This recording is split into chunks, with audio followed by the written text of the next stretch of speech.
Pada satu waktu seorang pria berkata kepada saya bahwa istrinya akan menceraikannya. Saya kaget, karena mereka berdua adalah sama-sama orang Kristen dan kita tahu bahwa Allah sangat membenci perceraian. Saya bertanya, apa sebabnya? Pria ini berkata, selama 3 tahun, hampir 4 tahun mereka menikah. Isinya hanya pertengkaran-pertengkaran. Setiap kali muncul masalah, kami berdua berbeda pendapat. Kok bisa begitu? Saya tanya. Lah karena istri saya nikahi sebelum dia menjadi orang Kristen. Dia baru saja menjadi orang Kristen. Tetapi setelah menjadi orang Kristen, dia merasa dipaksa untuk mengikuti nilai-nilai Kristiani.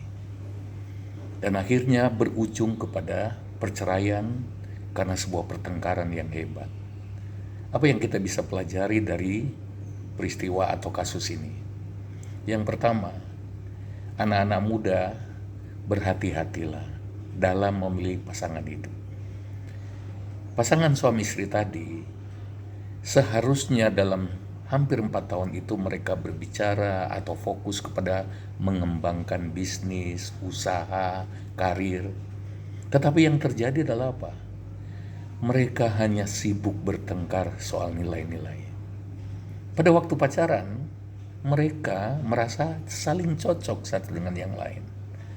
Mereka berkata, kita saling cinta. Mereka bertemu di sebuah perusahaan dan saling cocok karena sering bersama-sama. Saya akan jelaskan di waktu yang lain tentang proses jatuh cinta.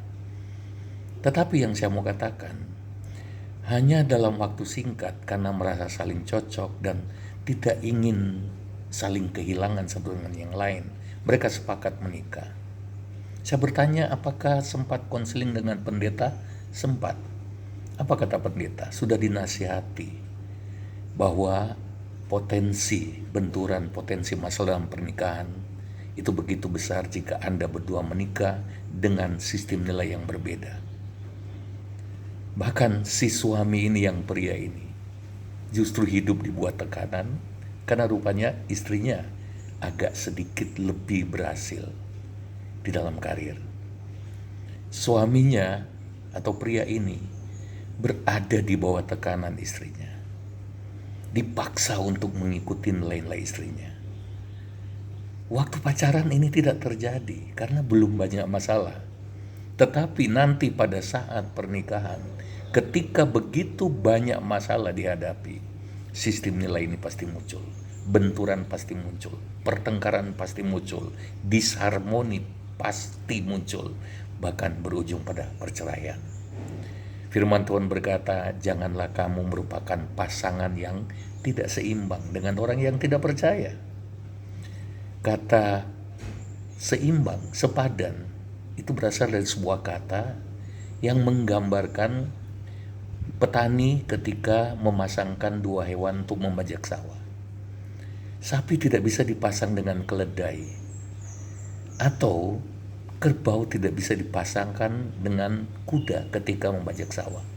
Itu pasti tarik-menarik, pasti kacau balau. Hanya tunggu waktu sampai salah satunya akhirnya harus hidup dalam tekanan batin, hidup dalam luka batin, hidup menderita.